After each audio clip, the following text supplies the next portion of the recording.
Hello प्यारे बच्चों, कैसे हैं आप सभी। उम्मीद करता हूं कि आप सभी अच्छे से पढ़ाई कर रहे होंगे। तो आज की इस वीडियो में हम कक्षा 12वीं के तीसरे अध्याय इतिहास के बंधुत्व, जाति तथा वर्ग से जुड़े हुए जितने भी लघु उत्तरीय प्रश्न और दीर्घ उत्तरीय प्रश्न हैं उसको आज हम लोग करने वाले हैं। तो इससे पहले आपने मेरे इस चैप्टर का नोट्स वाला वीडियो नहीं देखा होगा तो आप मेरे चैनल के प्लेलिस्ट में जा करके देख सकते हैं, ताकि आपको क्वेश्चन आंसर समझने में आसानी हो। तो चलिए वीडियो को स्टार्ट करते हैं और पहला क्वेश्चन देखते हैं कि पहला क्वेश्चन क्या है। तो पहला क्वेश्चन जो है लघु उत्तरीय प्रश्न का, वो है आपके सामने कि गोत्र क्या है। तो प्यारे बच्चों, मैंने आपको नोट्स वाले क्लास में बताया था कि गोत्र का मतलब जो होता है ना, वो वंश या परिवार या खानदान होता है। यानी कि एक ही पूर्वज के संतान या उत्तराधिकारी को गोत्र कहा जाता है। वैदिक काल में एक ही गोत्र के लोगों से वैवाहिक संबंध नहीं स्थापित हो सकते थे, क्योंकि ये माना जाता था कि अगर दोनों एक ही गोत्र के हैं ना, तो दोनों के धमनी में एक ही पूर्वज का रक्त बह रहा है, इसीलिए एक ही गोत्र में विवाह संबंध स्थापित नहीं हो सकते थे। तो चलिए देखते हैं कि गोत्र क्या है।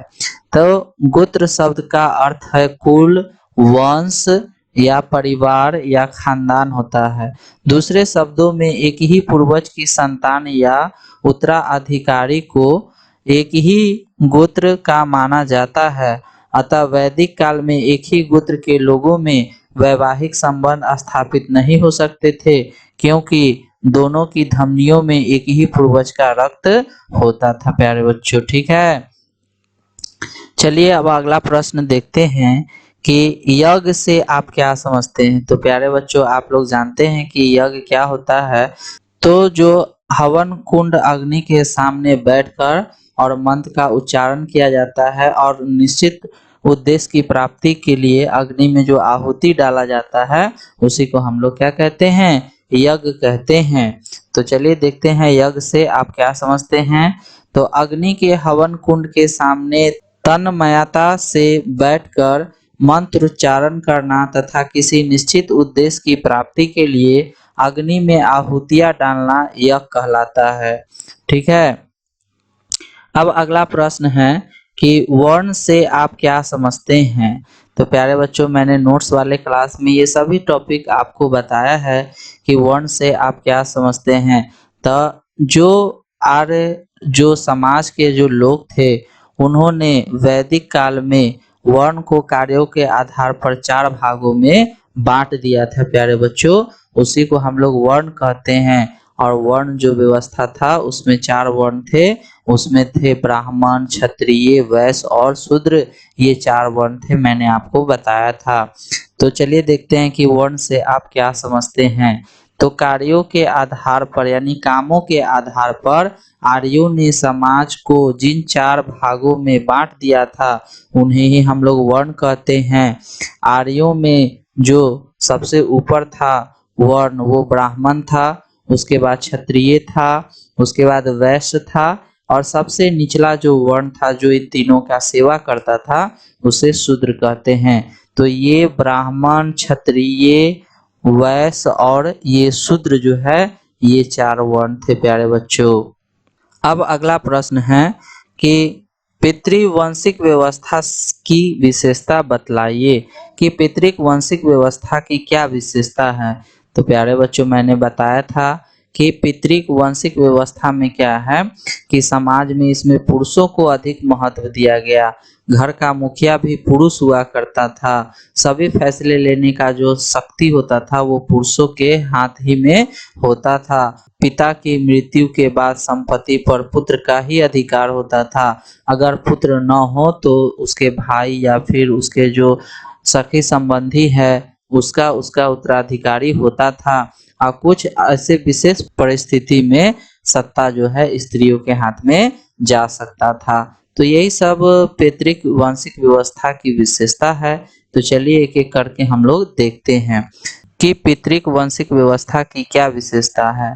तो पितृक वंशिक व्यवस्था की निम्नलिखित विशेषताएं हैं। इस व्यवस्था के अनुसार समाज में पुरुषों को अधिक महत्व दिया जाता है। इस परंपरा के अनुसार घर का जो मुखिया होता है वो पुरुष होता है।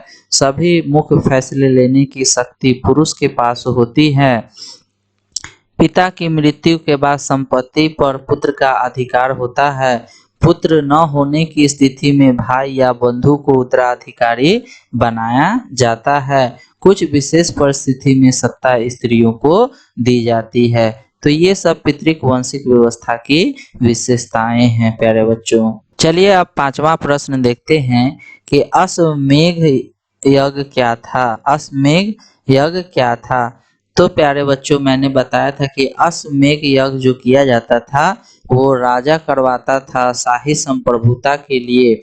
इसमें क्या होता था कि घोड़े के माथे पर एक जय पत्र बांध करके उसको खुला छोड़ दिया जाता था और घोड़ा जहां तक दौड़ करके जाता था वहां तक का क्षेत्र जो है वो राजा का हो जाता था। और अगर कोई घोड़ा को अगर पकड़ लेता था, रोक लेता था, तो उसको राजा से युद्ध करना पड़ता था। तो इसी को हम लोग अश्वमेध यज्ञ कहते हैं। तो अश्वमेध यज्ञ क्या है कि अश्वमेध प्राचीन काल की एक यज्ञ विशेष का नाम था जिसमें घोड़े के माथे पर एक जय पत्र बांधा जाता था, उसे स्वच्छंद रूप से छोड़ दिया जाता था और घोड़े को अपने यहाँ दौड़कर वापस आने का अर्थ था कि राजा निर्विरोध शासन स्थापित हुआ। यदि कोई घोड़े को पकड़ लेता था तो उसे घोड़े के स्वामी यानी राजा से युद्ध करना पड़ता था। तो इसी को हम लोग अश्वमेध यज्ञ के नाम से जानते हैं। चलिए अब अगला प्रश्न देखते हैं कि प्राचीन भारत में वर्ण व्यवस्था पर प्रकाश डालें। कि पुराने जो हमारा भारत में वर्ण व्यवस्था था वो किस प्रकार था। तो प्यारे बच्चों हम लोग जानते हैं कि प्राचीन भारत में जो वर्ण व्यवस्था था हमारे यहाँ वो 4 भागों में बटा हुआ था, 4 वर्ण में बटा हुआ था। ब्राह्मण, क्षत्रिय, वैश्य और शूद्र में बटा हुआ था। तो समाज में जो सबसे प्रथम स्थान था वो ब्राह्मण का था और इस ब्राह्मण का काम था पूजा पाठ करना। और दूसरा जो समाज में स्थान था वो क्षत्रिय का, इसका काम था राज की देखभाल करना, सुरक्षा करना, युद्ध करना। और जो समाज में तीसरा जो स्थान था वो वैश्य का था, इसका काम था व्यवसाय व्यापार करना। और जो सबसे लास्ट में जो समाज में स्थान था प्यारे बच्चों वो शूद्रों का स्थान था। इसका स्थान था कि ये ब्राह्मण, क्षत्रिय और वैश्य ये तीनों का सेवा करना शूद्र का काम था प्यारे बच्चों। ठीक है, तो इसी को आपको लिखना है कि प्राचीन भारत में वर्ण व्यवस्था पर प्रकाश डालिए। तो चलिए देखते हैं कि प्राचीन भारत में वर्ण को 4 भागों में बांटा गया था, ब्राह्मण, क्षत्रिय, वैश्य और शूद्र। ब्राह्मणों का स्थान सबसे प्रथम था, इनका काम पूजा पाठ करना था। क्षत्रिय का स्थान दूसरा था, इनका काम राज की देखभाल करना एवं युद्ध करना था। वैश्य का स्थान तीसरा था, इनका काम व्यवसाय या व्यापार करना था।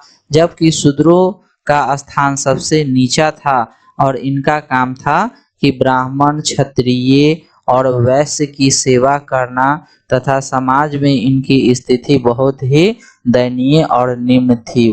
शूद्र का जो स्थान था वो समाज में काफी दयनीय और निम्न थी प्यारे बच्चों। ठीक है, अब अगला प्रश्न 7वां प्रश्न है कि उपनयन से क्या तात्पर्य है। उपनयन से क्या समझते हैं। तो प्यारे बच्चों पुराने समय में या अभी भी देखा जाए तो जनेऊ धारण करने का एक संस्कार होता है। जो ब्राह्मण, क्षत्रिय और वैश्य ये जनेऊ धारण कर सकते थे लेकिन शूद्र को जनेऊ धारण करने का अधिकार नहीं था। तो जनेऊ धारण करने का एक संस्कार था, उसी को हम लोग क्या कहते हैं, उपनयन कहते हैं। तो चलिए इसका उत्तर देखते हैं कि प्राचीन काल में उपनयन जनेऊ धारण करने का एक संस्कार होता था जो ब्राह्मण, क्षत्रिय और वैश्य धारण कर सकते थे। शूद्रों को उपनयन संस्कार का कोई भी अधिकार नहीं था। अगला प्रश्न है कि घटोत्कच कौन था। प्यारे बच्चों, मैंने बताया था कि घटोत्कच कौन था। तो घटोत्कच जो था वो भीम और राक्षसी महिला हिडिंबा का ये पुत्र था घटोत्कच। तो चलिए देखते हैं कि घटोत्कच कौन था। तो घटोत्कच दूसरे पांडव भीम और एक राक्षसी महिला हिडिंबा की संतान था। हिडिंबा एक जो थी वो मानव भक्षी राक्षस की बहन थी। यानी हिडिंबा जो थी एक राक्षस की बहन थी। वह भीम के प्रति आसक्त हो गई। उसने युधिष्ठिर से प्रार्थना की कि वह भी उससे विवाह करना चाहती है। उसने यह वादा की, हिडिंबा ने वादा की कि वह स्वेच्छा से पांडवों को छोड़कर चली जाएगी। घटोत्कच की मां बनने के बाद उसने पुत्र सहित अपने वादे के अनुसार पांडवों को छोड़ दिया। घटोत्कच ने अपने पिता भीम तथा अन्य पांडवों को यह बताया कि वह जब भी कभी उसे बुलाएंगे तो वो उनके पास आ जाएगा। अब 9वां प्रश्न है कि महाभारत पर एक संक्षिप्त टिप्पणी लिखें। तो प्यारे बच्चों, महाभारत के बारे में मैंने बताया था कि महाभारत एक महाकाव्य है जिसमें दो परिवार कौरव और पांडवों के बीच कुरुक्षेत्र में हुए युद्ध का वर्णन है। महाभारत से हमें तत्युगीन समाज एवं सांस्कृतिक इतिहास की महत्वपूर्ण झांकी प्राप्त होती है। इस महाभारत में आदर्श जीवन जीने के नियमों का संग्रह है। श्रीमद् भगवत गीता जो है वो महाभारत का सर्वाधिक शिक्षाप्रद भाग है। मानव के प्रत्येक समस्या का समाधान इसमें निहित है। महाभारत आर्य संस्कृति तथा भारतीय समाज सनातन धर्म का एक महान ग्रंथ तथा अमूल्य रत्नों का भंडार है। यह विश्व का सबसे लंबा महाकाव्य है। महाभारत में 18 पर्व है तथा इसमें 1 लाख से अधिक श्लोक हैं। महाभारत में वर्णित कई स्थल आज भी मौजूद है। तो प्यारे बच्चों, महाभारत पर अगर संक्षिप्त टिप्पणी लिखने के लिए कहेगा तो आपको इतना लिखना है, और सिर्फ आपको कहेगा कि श्रीमद् भगवत गीता पर टिप्पणी लिखें तो आपको यहाँ से लिखना है कि श्रीमद् भगवत गीता महाभारत का एक सर्वाधिक शिक्षाप्रद भाग है। मानव के प्रत्येक समस्याओं का समाधान इसमें निहित है। भगवान श्री कृष्ण जो अर्जुन को कुरुक्षेत्र के युद्ध में जो उपदेश दिए उन्हीं को श्रीमद् भगवत गीता में रखा गया। प्यारे बच्चों, तो इस प्रकार से आपको लिखना है। अब जो लघु उत्तरीय का जो अंतिम प्रश्न है, प्रश्न संख्या 10, वो है वर्ण और जाति में अंतर। कि वर्ण और जाति में क्या अंतर है प्यारे बच्चों। तो वर्ण और जाति में अंतर जो है वो निम्नलिखित है कि वर्ण जो है वो कर्म आधारित होते हैं। कर्म के आधार पर समाज को, काम के आधार पर जो समाज को बांटा गया था तो उसी को हम लोग वर्ण कहते हैं। तो वर्ण कर्म आधारित था, जबकि जाति जो है वो जन्म आधारित होती थी। और दूसरा जो अंतर है कि वर्ण की संख्या मात्र 4 थी, जबकि जाति की संख्या जो है वो बहुत ज्यादा थी, यानी कि असंख्य थी। तो ये वर्ण और जाति में अंतर है। तो प्यारे बच्चों, लघु उत्तरीय प्रश्न जो है इस चैप्टर से वो VVI इतना ही है। अब मैं आपको दीर्घ उत्तरीय प्रश्न बताने वाला हूँ। तो दीर्घ उत्तरीय प्रश्न अब करते हैं। तो महाभारत कालीन मनुस्मृति एवं भीष्म द्वारा वर्णित 8 प्रकार के विवाह का वर्णन करना है। ये दीर्घोत्तरीय प्रश्न का पहला प्रश्न है कि महाभारत द्वारा वर्णित 8 प्रकार के विवाह का वर्णन करना है। तो प्यारे बच्चों, मैंने 8 प्रकार के विवाह के बारे में मैंने आपको बताया था नोट्स वाले क्लास में कि महाभारत कालीन मनुस्मृति एवं भीष्म द्वारा वर्णित 8 प्रकार के विवाह का जो वर्णन है वो इस प्रकार है, जिसमें पहला है ब्रह्मा विवाह। इसमें क्या होता है कि दोनों पक्षों की सहमति के साथ कन्या का विवाह करना ब्रह्मा विवाह कहलाता है। आज भी यही विवाह प्रचलित है। दूसरा जो विवाह है वो दैव विवाह है कि किसी धार्मिक अनुष्ठान के मूल्य के रूप में अपने कन्या को दान में दे देना दैव विवाह कहलाता है। उसके बाद है आर्ष विवाह। तो वर से एक जोड़ी गाय और बैल प्राप्त कर पिता अपनी पुत्री का विवाह उससे कराता था, तो उसे ही हम लोग आर्ष विवाह कहते हैं। प्रजापत्य विवाह किसको कहते हैं? तो कन्या के सहमति के बिना उसका विवाह अभिजात वर्ग के वर से कर देना प्रजापत्य विवाह कहलाता है। उसके बाद अगला प्रकार का जो विवाह है वो गंधर्व विवाह है। परिवार वालों की सहमति के बिना वर और कन्या का बिना किसी रीति रिवाज के आपस में विवाह कर लेना गंधर्व विवाह कहलाता है। उसके बाद है असुर विवाह। कन्या को खरीद कर विवाह कर लेना असुर विवाह कहलाता है। उसके बाद 7वें प्रकार का जो विवाह है वो है राक्षस विवाह, यानी कन्या के सहमति के बिना उसका अपहरण करके जबरदस्ती विवाह कर लेना राक्षस विवाह कहलाता है। और अंतिम प्रकार का जो विवाह है पिशाच विवाह, उसमें क्या होता है कि कन्या की मदहोशी यानी कि अचेत पागल या मदमस्त महिला के लाभ उठाकर उससे शारीरिक संबंध बना लेना और उससे विवाह करना पिशाच विवाह कहलाता है। तो प्यारे बच्चों, दीर्घ उत्तरीय प्रश्न में इस चैप्टर से संबंधित जो भी आई प्रश्न है प्यारे बच्चों वो एक ही है। उम्मीद करता हूं कि आपको सभी प्रश्न अच्छे लगे होंगे और समझ में आ गया होगा और आपकी तैयारी बहुत अच्छी चल रही होगी।